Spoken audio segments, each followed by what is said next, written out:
we are going to talk about lesson 8.2, which is ellipses.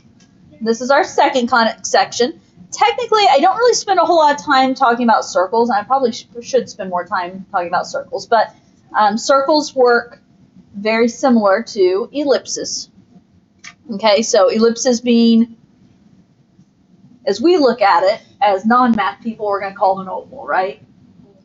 Okay, so officially, I need to show you a picture of where all these conic sections originate from, and maybe I'll try and remember to do that tomorrow.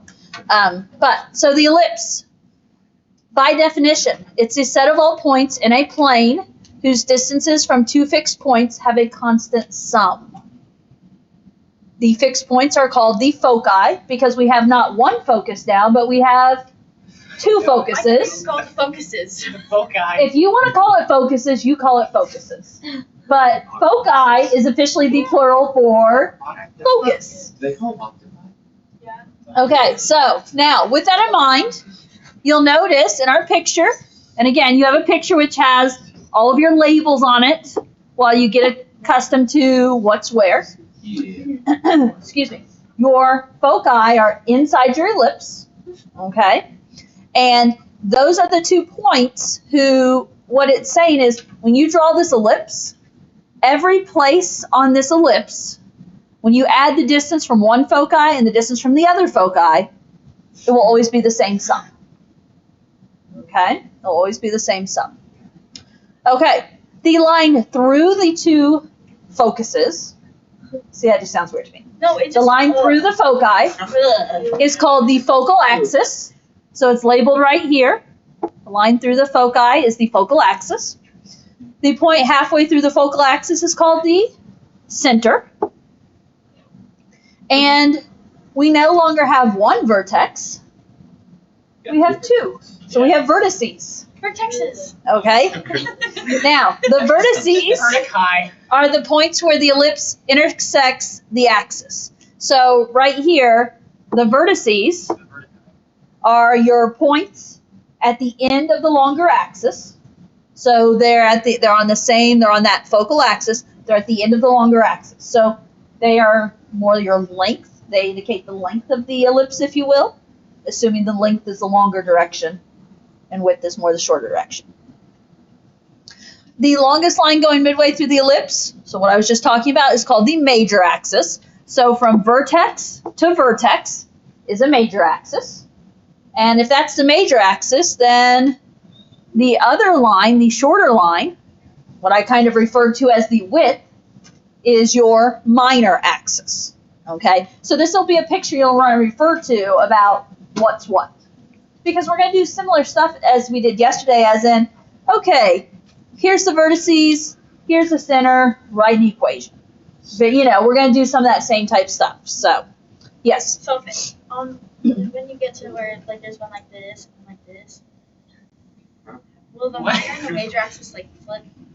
The major axis is always the longer axis. Minor axis is always the shorter axis. So it'll flip on the one on the right. Right. So just like yesterday, we're going to have left column and right column. In the left column, your major axis is horizontal. Your longer axis is horizontal. In the right column, my longer axis is vertical, and so my major axis is a vertical axis now. So major axis is always the one that has the foci and the vertices on it, and it's always the longer one. Okay, so those are good things to understand as I kind of explain ellipses. I can't just jump into a question until I kind of explain some of this stuff, right? It just doesn't work. So, yeah, it would be. Now, we have charts like we did with the parabolas. We have a chart on the front of our notes. These examples on the front of the notes, we're only going to talk about ellipses that are centered at 0, 0. Okay? Makes it a little bit easier. I don't know if we'll get to it today or tomorrow. But when we flip to the back side, then we're going to talk about ellipses that are centered at HK, which means they're ellipses that are no longer centered at 0, 0, but they've moved left or right and up or down. Excuse me. Okay, so one of the questions that I'll still be doing just like yesterday is, okay, are we left column or right column? And you'll have to use various clues to figure it out. Both ways, my standard equation looks similar. x squared over a squared plus y squared over b squared equals 1. We have a similar thing here. And you have to be careful here because they wouldn't have to write this one in this order.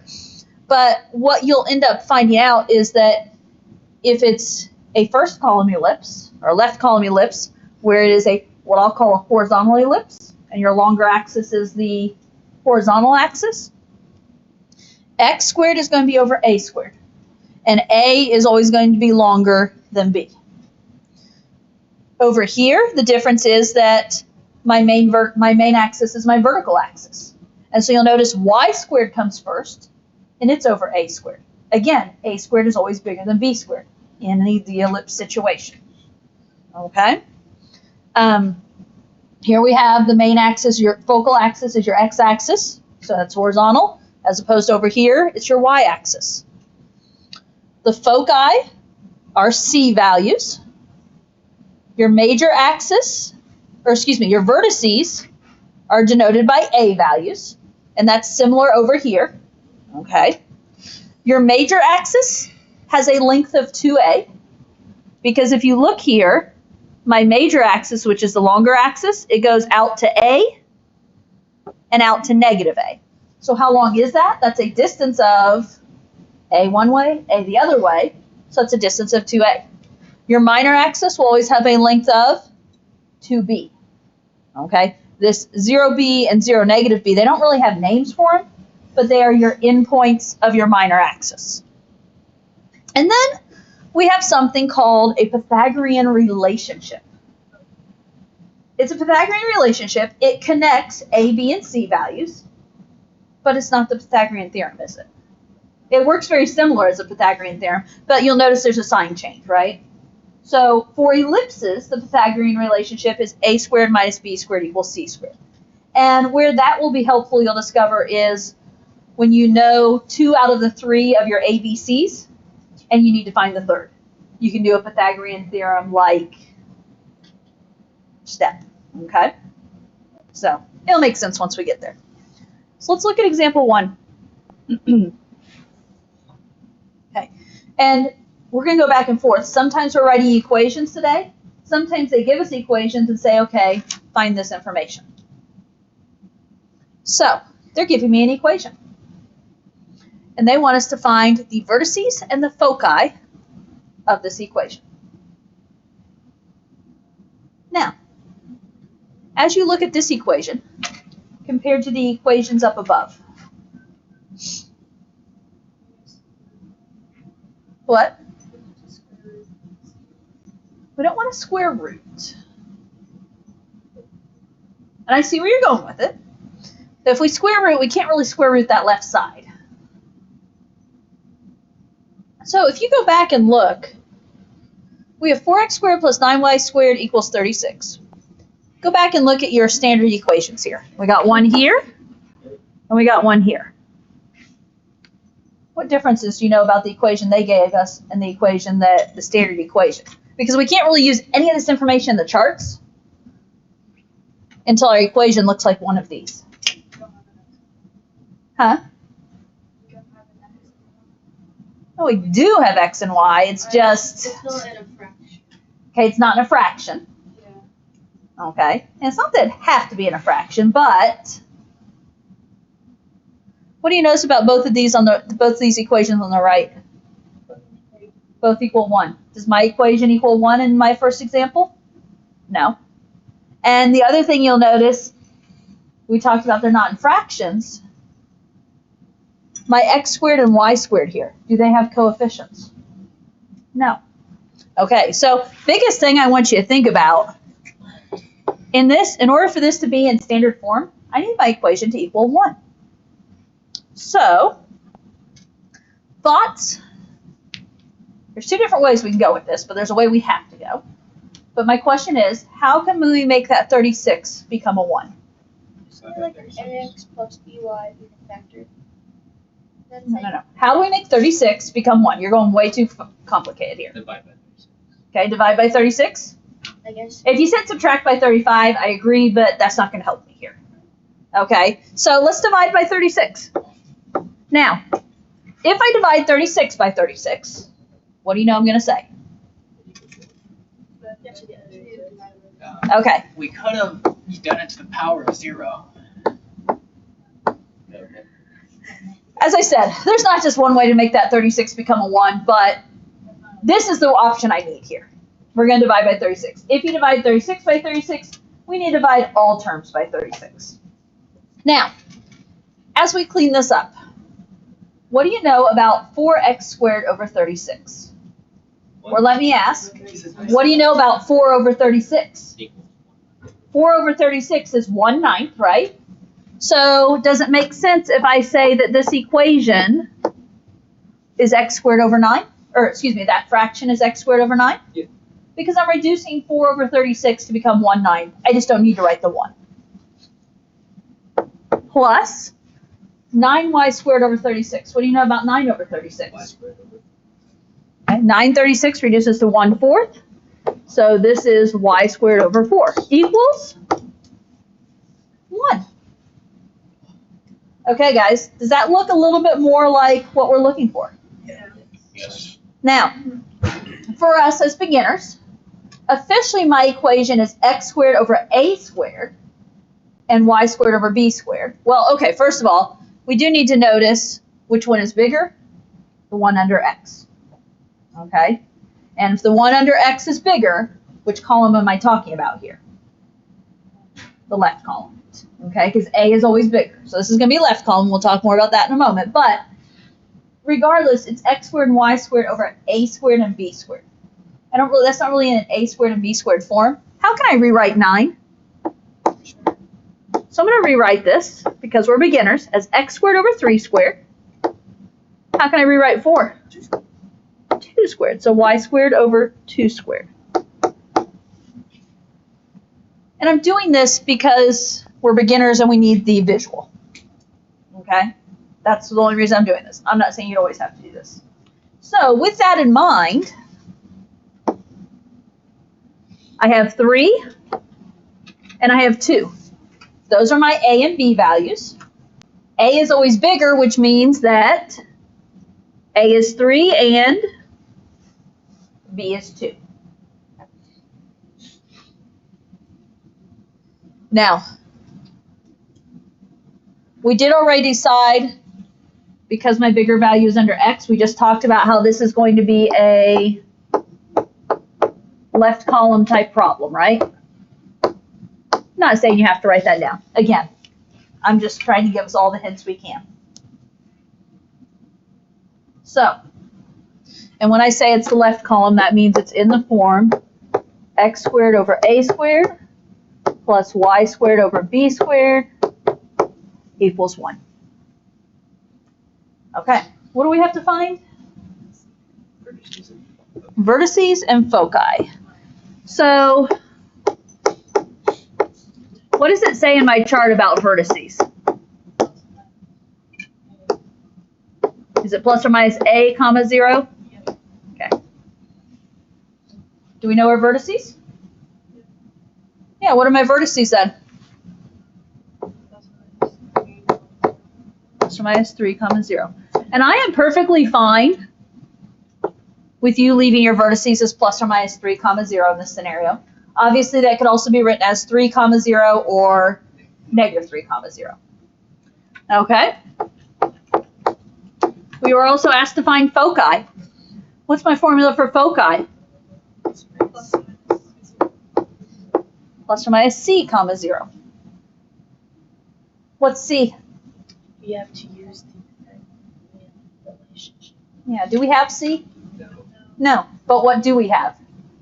The Pythagorean The A and the B. relationship. Okay, we have the Pythagorean relationship, we have the a and the b. Can we put all that information together? Okay, and I gave you this hint earlier, didn't I? So Pythagorean relationship is c squared equals a squared minus b squared. Always go back and look at that till you get in your head that's not necessarily the Pythagorean theorem. Okay. C squared equals 3 squared minus 2 squared, 9 minus 4. So if c squared is 5, what's c? Square root of 5. I don't usually write plus or minus the square root of 5 here. It's a Pythagorean relationship. These usually indicate lengths. But here's the deal. The plus and minus is in the formula already over here, isn't it? So we don't really have to write it. So my foci are going to be plus or minus the square root of 5, comma 0.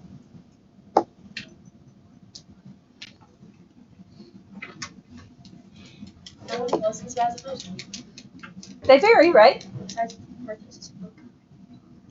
Okay. Let's see if we can get through example 2. That might have to be our stopping point today. We might be able to start talking about the back. We'll see. Okay. Totally changing up what we're doing here. Find an equation of the ellipse with the given foci and whose minor axis has length 4, and sketch the ellipse. This is important to be able to sketch, know where everything is and sketch the ellipse. Okay. Really draw a straight line. Personally, that sounds like you. How are Okay. you supposed to draw ellipse? What?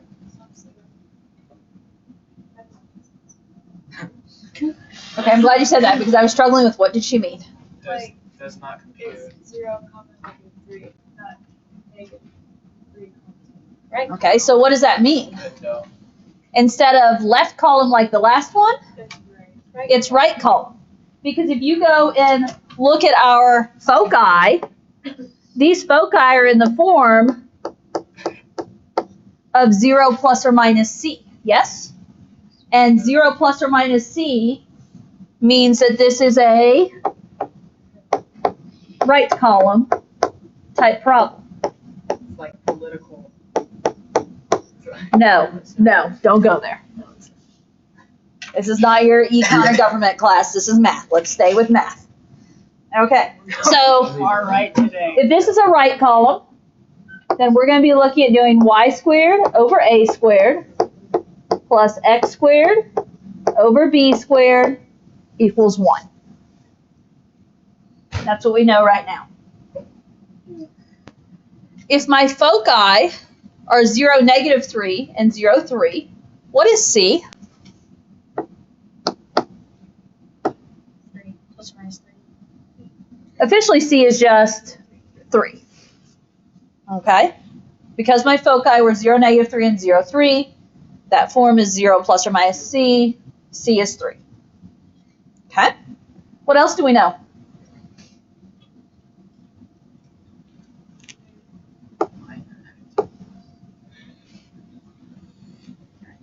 Use your notes. What's your chart say? 2b equals 4.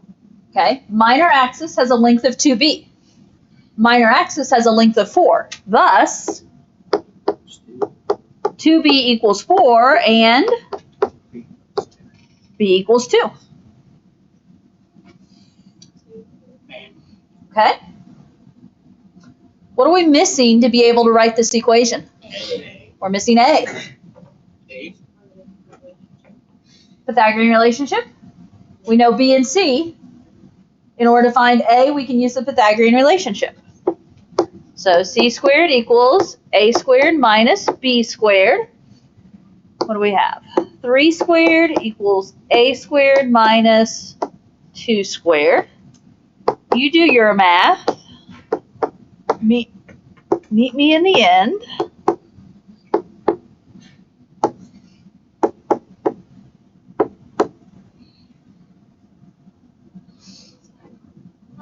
Is it working out? I ended up with 9 equals a squared minus 4. I added my 4 over, and then I got 13, and I just wrote it as a is the square root of 13. Okay. So now we have our a value. Do I have to plus or minus? Again, you generally won't see me, first of all, Pythagorean theorem is like Pythagorean relationship in that those are lengths of a triangle. So it Okay. doesn't have to, Or these it's not are links. equation setting. So yeah, you don't have to, yes, you can put the plus or minus, but here's the deal. If you look in our chart, every time we need a plus or minus, it's already there. So that's why I don't usually do it here. I'm not going to say you're wrong if you do it, but, You just don't have to. Okay, let's write our equation. y squared over a squared. So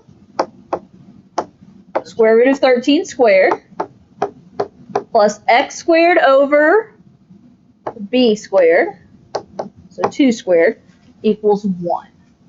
I would probably not leave it in that form for a final answer. I would clean it up a little bit, especially with that square root of 13 squared. What is the square root of 13 squared? 13. Yeah, so I would write this as y squared over 13 plus x squared over 4 equals 1.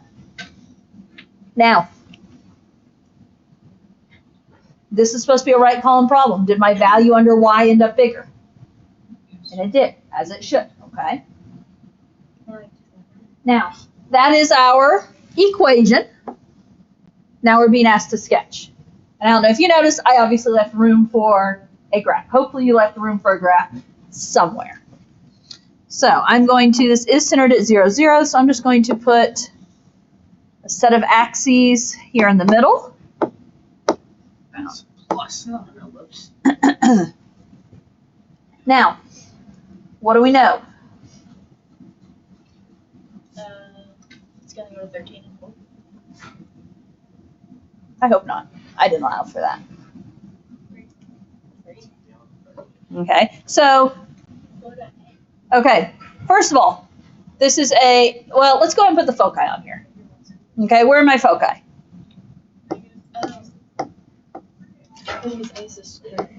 Yeah, so it's square root of 13. Okay, so right there, and I'm going to put little F's next to them to just kind of denote that those are my foci. Or maybe I should, well, and I think what I usually do is I say, okay, this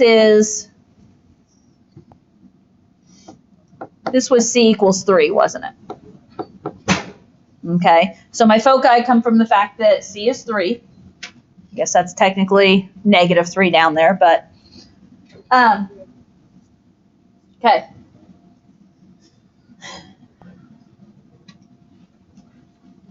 Right column. Foci or C? What are my vertices? 0 plus or minus A. What's A on my problem? Square root of 13. What is the square root of 13 approximately? 3.6. Okay, there we go. Someone's already done the calculating. So, 3.6. Where are these going to be? A little bit past the foci, right? They're going to be at about 3.6. And that is because A, oh no, is approximately 3.6. The other thing you need to graph this, we need our B values. B, I thought I had time, guys, sorry. B is going to be on the minor axis, and so that's going to take you out the other direction too. And so when you draw your ellipse, it goes through your A's. I didn't put points here, sorry. It goes through your A and your B values. And I'll probably need to hit back up on that a little bit. I thought I had a couple more seconds. No. Oh no. We still have to talk about ellipses centered at H and K, and we still have to talk about eccentricity, and there's something else over here. So, no, homework will not be due tomorrow.